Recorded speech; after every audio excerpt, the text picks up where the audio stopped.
E aí, galera, graças e paz, tudo bem com vocês? Eu espero que sim, em nome do Senhor Jesus. Estou aqui para compartilhar mais uma vez a palavra de Deus com vocês. E como já viram aí o tema, a respeito desse assunto aí, que nós vamos estar meditando na palavra de Deus e aprendendo com o Senhor hoje. Inclusive, essa mensagem ela é uma continuidade dessa série de mensagens aí que vem falando sobre tentação. E a palavra de Deus que nós vamos estar meditando, ela se encontra lá em 1 Pedro capítulo 5. 1 Pedro capítulo de número 5, a partir do versículo de número 7. A palavra do Senhor ela diz assim: lancem sobre ele toda a sua ansiedade, porque ele tem cuidado de vocês. Estejam alertas e vigiem. O diabo, o inimigo de vocês, anda ao redor como leão, rugindo e procurando a quem possa devorar.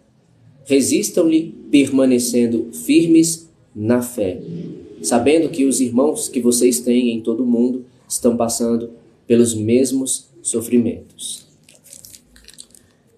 A palavra de Deus, irmãos, ela é viva e é eficaz. É lâmpada para os nossos pés e é luz para o nosso caminho. Os versículos que eu acabei de ler estão em 1 Pedro 5, do 7 ao 9. E o versículo de número 7, ele diz para lançarmos sobre o Senhor, para entregarmos ao Senhor toda a nossa ansiedade, porque Ele tem cuidado de nós. E como esse tema que nós estamos meditando na palavra do Senhor é sobre tentação, eu não sei qual é a tentação que está se abatendo contra a sua vida, que está atormentando a sua vida. Eu não sei qual é a tentação que você tem resistido, contra a qual você tem lutado. Se é uma tentação contra a pornografia, se é uma tentação contra a masturbação, contra os desejos perniciosos, contra os desejos imorais, indecentes. Não sei se é uma tentação com relação à mentira, com relação à fofoca, com relação à inveja, com relação ao roubo, ao engano.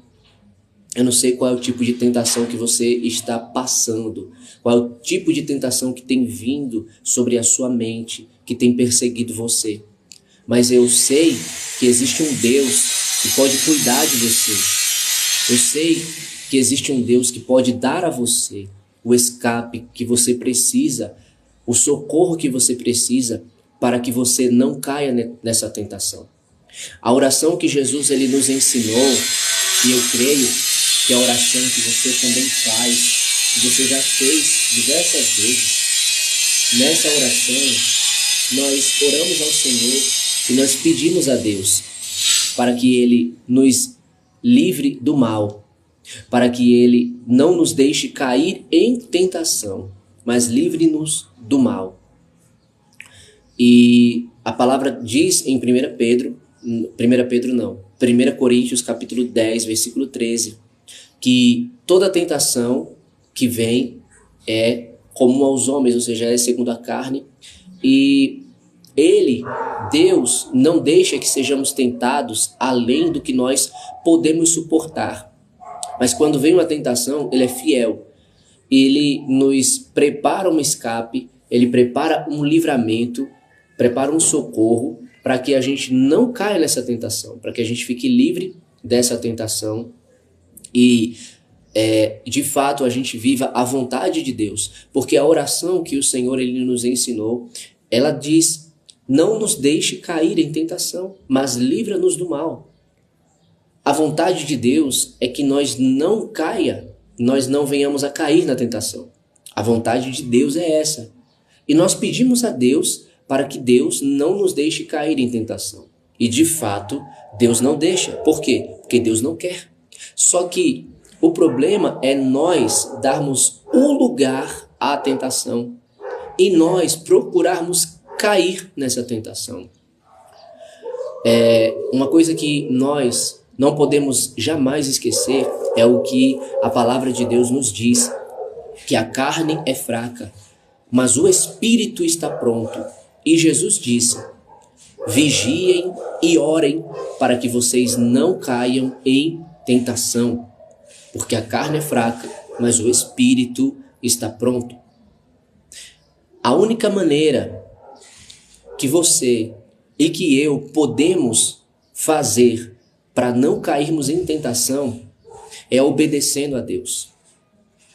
Porque a obediência a Deus nos leva a viver a vontade de Deus, nos leva a conhecer, a experimentar e comprovar quão boa, agradável, quão perfeita e agradável é a vontade do Senhor.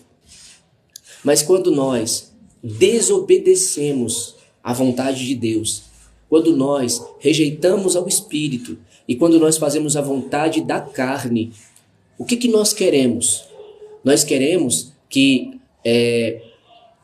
o perdão de Deus, não, na verdade não é perdão, é a santidade de Deus venha sobre a nossa vida, sendo que nós estamos na lama do pecado. Nós queremos estar firmes, estar de pé, sendo que nós estamos fracos e nós estamos caídos no pecado.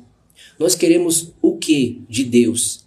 A palavra diz: não se enganem, de Deus ninguém zomba, porque o que o homem plantar, isso mesmo ele colherá. Então é uma palavra muito clara, muito específica. O que eu planto, o que você planta é o que nós colhemos. E deixa eu dar um conselho para você. Não plante aquilo que você não quer colher.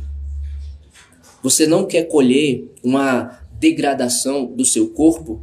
Então não plante na droga, na bebida, na prostituição. Porque o que você vai colher daí? Você não quer colher uma fraqueza espiritual na sua vida?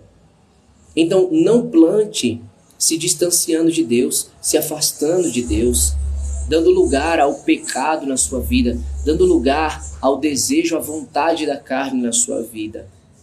Por quê? Porque a carne é fraca e o que ela gera? Morte. Mas o Espírito está pronto e o que ele gera? Vida. É na força do Espírito que eu e você precisamos viver. É na prontidão do Espírito que eu e você precisamos estar.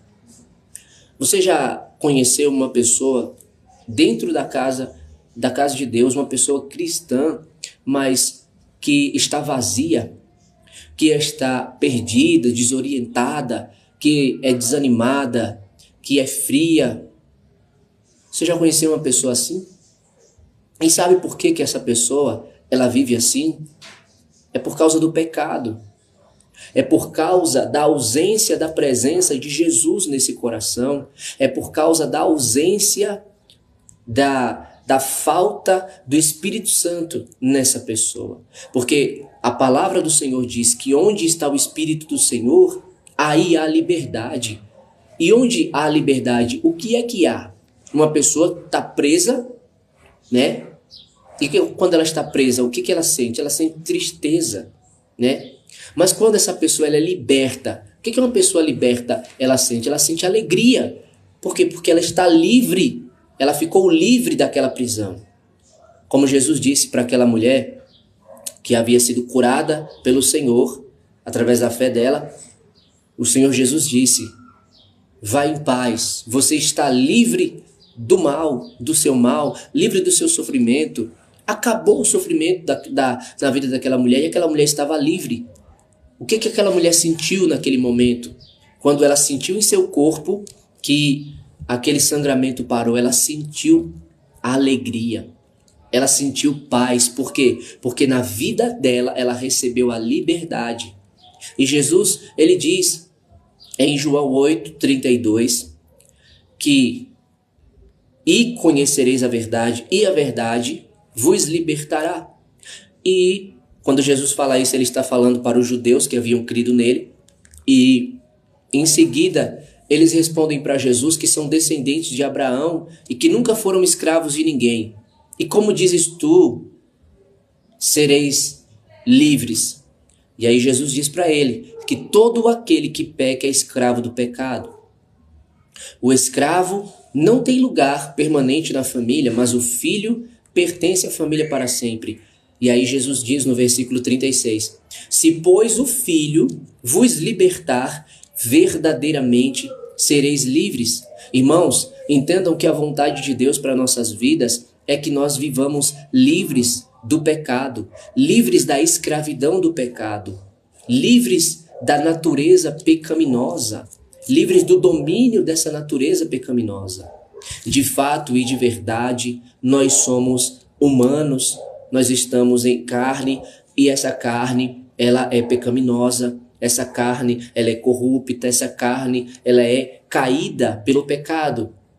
Mas Cristo, ele libertou a nossa mente. Cristo, ele transformou o nosso coração. Ele tirou o coração de pedra e ele colocou um novo coração. Ele tirou as nossas vidas dos domínios das trevas. Ele nos tirou da potestade de Satanás e ele nos levou para o poder de Deus. Nos tirou do aprisionamento, da escravidão, da opressão e ele nos levou para a liberdade, para a alegria, para a paz. Em Gálatas capítulo 5, no versículo 1, a palavra do Senhor diz: foi para a liberdade que Cristo vos libertou. Portanto, não torneis a se submeterem de novo a um jugo de escravidão. E lá abaixo, no versículo de número 13, a palavra do Senhor diz que Ele nos chamou para a liberdade. Por isso não devemos dar ocasião à vontade da carne. E mais abaixo, no versículo de número 16, ele diz: portanto digo, submetam-se ao Espírito, ou vivam de acordo com o Espírito, e jamais satisfareis os desejos da carne. Por quê? A palavra diz, porque o Espírito milita, ou seja, briga, luta contra a carne e a carne contra o Espírito. Os dois são opostos entre si. Por isso não podemos fazer o que nós desejamos, o que nós queremos, como está escrito na palavra, nesse mesmo versículo. Gálatas capítulo 5, versículo 17.